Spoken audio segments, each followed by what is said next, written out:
At that time the Yemen was under the rule of Abyssinia, and an Abyssinian named Abraha was vice-regent.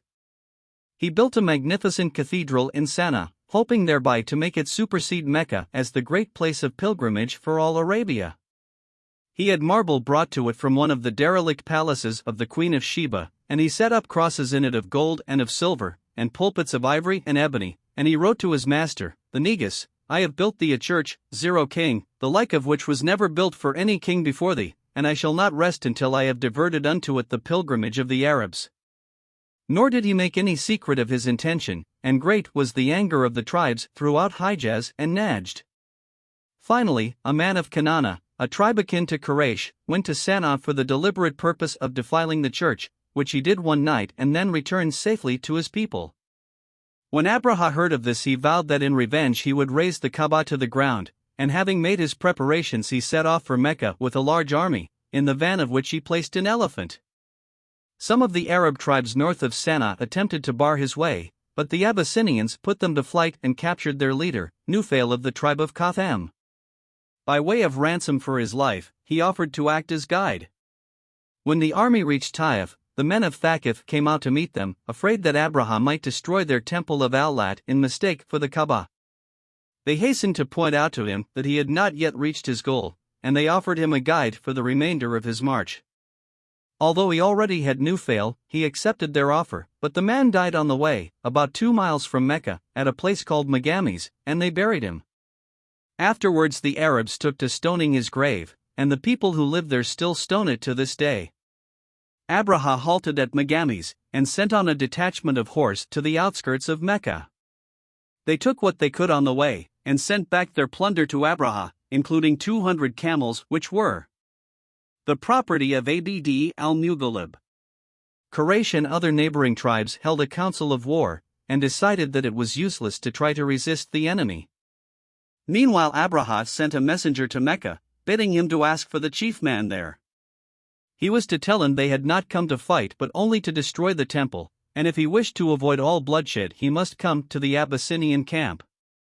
There had been no official chief of Quraysh since the time when their privileges and responsibilities had been divided between the houses of Abd ad-Dar and Abdu Manapund. But most people had their opinion as to which of the chiefs of the clans was in fact if not by right the leading man of Mecca, and on this occasion the messenger was directed to the house of Abd al-Mughalib who, together with one of his sons, went back with the messenger to the camp. When Abraha saw him, he was so impressed by his appearance that he rose from his royal seat to greet him and then sat beside him on the carpet, telling his interpreter to inquire if he had a favor to ask.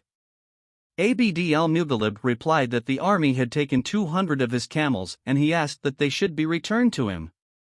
Abraha was somewhat surprised at the request, and said that he was disappointed in him, that he should be thinking of his camels rather than his religion which they had now come to destroy.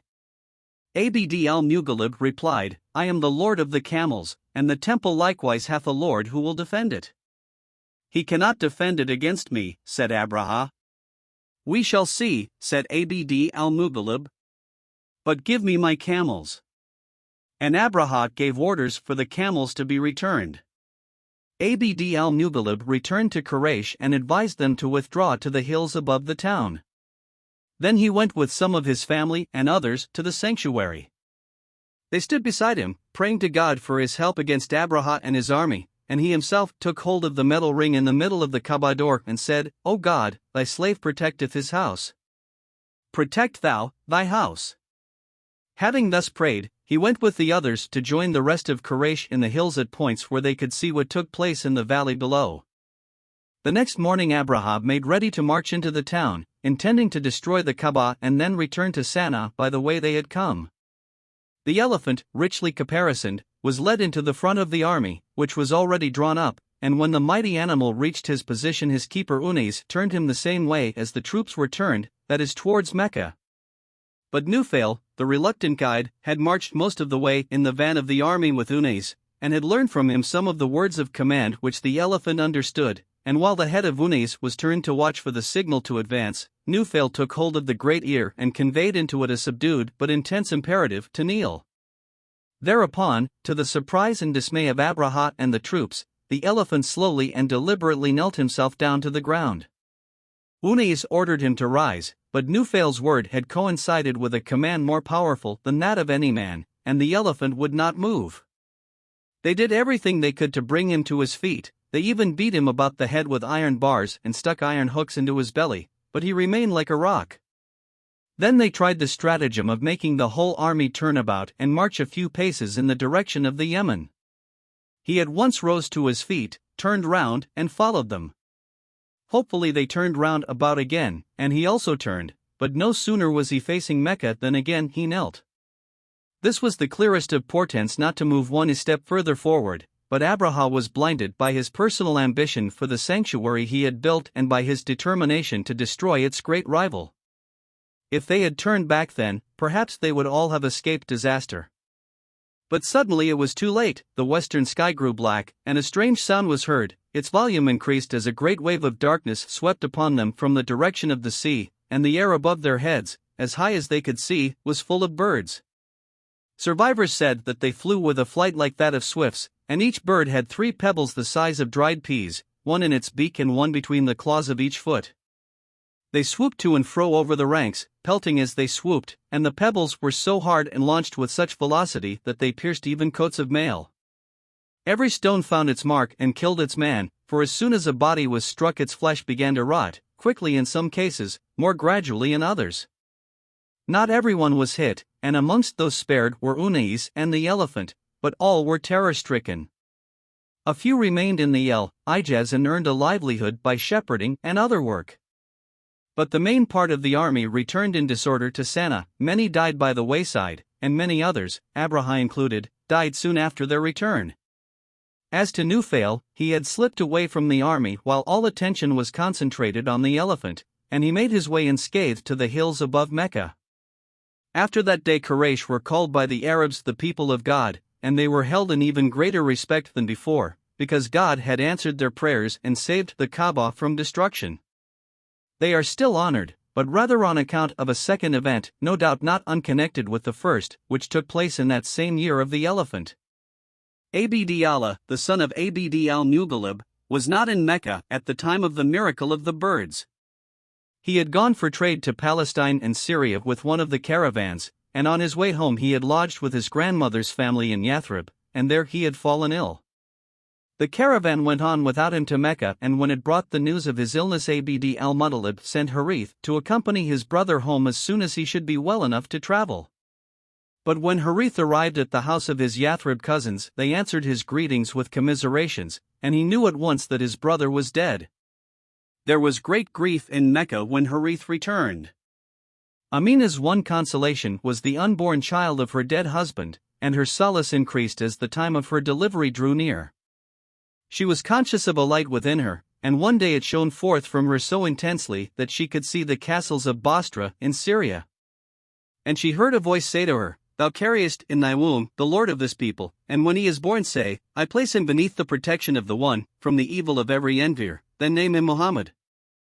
Some weeks later the child was born. Amina was in the home of her uncle, and she sent word to Abd al-Muttalib, asking him to come to see his grandson. He took the boy in his arms and carried him to the sanctuary and into the holy house, where he prayed a prayer of thanksgiving to God for this gift. Then he brought him once more to his mother, but on the way, he showed him to his own household. He himself was shortly to have another son, by Amina's cousin Hala. At the moment his youngest son was the 3-year-old Abbas, who now met him at the door of his house.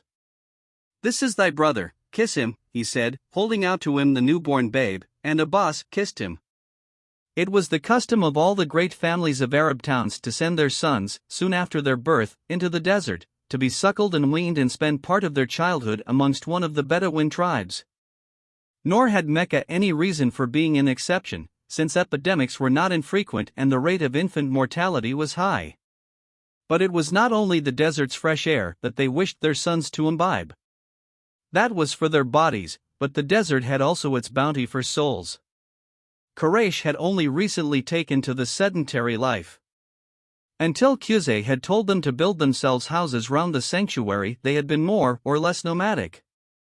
Fixed settlements were perhaps inevitable, but they were dangerous. Their ancestors' way of life had been the nobler one, the life of tent dwellers, often on the move. Nobility and freedom were inseparable, and the nomad was free. In the desert, a man was conscious of being the lord of space, and in virtue of that lordship he escaped in a sense from the domination of time. By striking camp he sloughed off his yesterdays, and tomorrow seemed less of a fatality if its where as well as its when had yet to come. But the townsman was a prisoner, and to be fixed in one place, yesterday, today, tomorrow was to be a target for time, the ruiner of all things. Towns were places of corruption. Sloth and slovenliness lurked in the shadow of their walls, ready to take the edge off a man's alertness and vigilance. Everything decayed there, even language, one of man's most precious possessions. Few of the Arabs could read, but beauty of speech was a virtue which all Arab parents desired for their children. A man's worth was largely assessed by his eloquence, and the crown of eloquence was poetry. To have a great poet in the family was indeed something to be proud of, and the best poets were nearly always from one or another of the desert tribes, for it was in the desert that the spoken language was nearest to poetry. So, the bond with the desert had to be renewed in every generation: fresh air for the breast, pure Arabic for the tongue, freedom for the soul, and many of the sons of Quraysh were kept as long as 8 years in the desert, so that it might make a lasting impression upon them, though a lesser number of years was enough for that. Some of the tribes had a high reputation for nursing and rearing children, and amongst these were the Bani Saad ibn Bakr, an outlying branch of Hawazin, whose territory lay to the southeast of Mecca. Amina was in favor of entrusting her son to the care of a woman of this tribe. They came periodically to Quraysh for nurslings, and some were expected shortly. Their journey to Mecca on this occasion was described in after years by one of their number, Halima, the daughter of Abu Dhu'ayb, who was accompanied by her husband, Jairith, and a recently born son of their own whom she was nursing.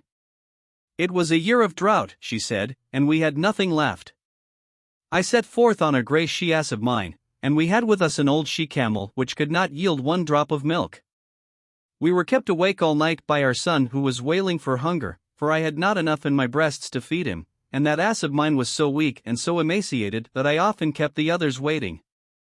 She told how they went on their way with nothing to hope for except a fall of rain which would enable the camel and the ass to graze enough for their udders to swell a little, but by the time they reached Mecca of rain had fallen.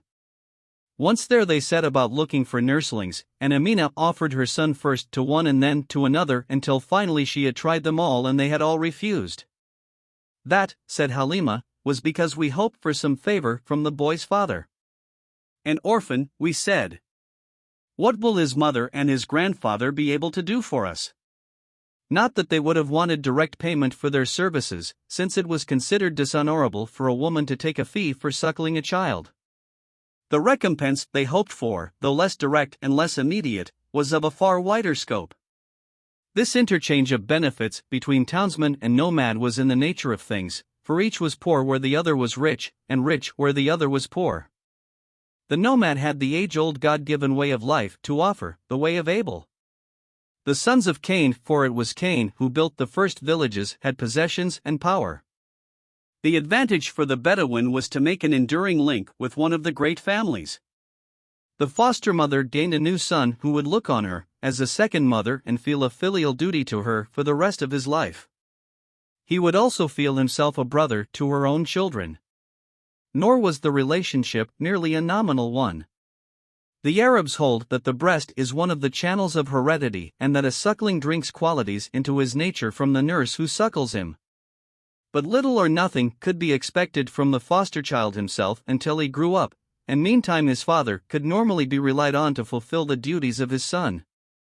A grandfather was too remote, and in this case they would have known that Abd al-Muttalib was an old man who could not reasonably be expected to live much longer. When he died, his sons, not his grandson, would be his heirs. As to Amina, she was poor, and as to the boy himself, his father had been too young to have acquired wealth. He had left his son no more than 5 camels, a small flock of sheep and goats, and 1 slave girl. Abd Allah's son was indeed a child of one of the great families, but he was by far the poorest nursling that these women were offered that year. On the other side, though the foster parents were not expected to be rich, they must not be too poverty-stricken, and it was evident that Halima and her husband were poorer than any of their companions. Whenever the choice lay between her and another, the other was preferred and chosen, and it was not long before every one of the Bani Saad women except Halima had been entrusted with a babe.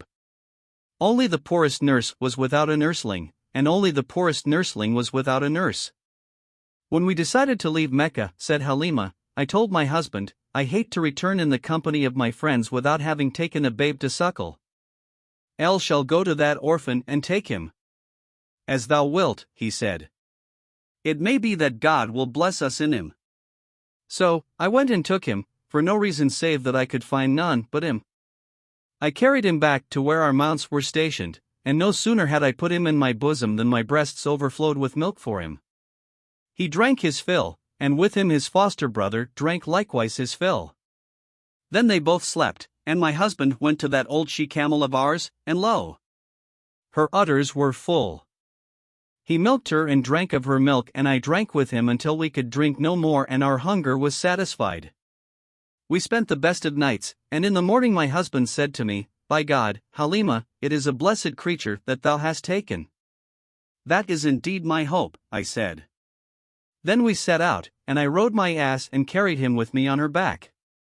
She outstripped the whole troop, nor could any of their asses keep pace with her. Confound thee, they said to me, wait for us. Is not this ass of thine the same ass that thou didst come on? Yea, by God, I said, she is the very same. Some wonder hath befallen her, they said. We reached our tents in the Bani Saad country, and I know of no place on God's earth more barren than that then was.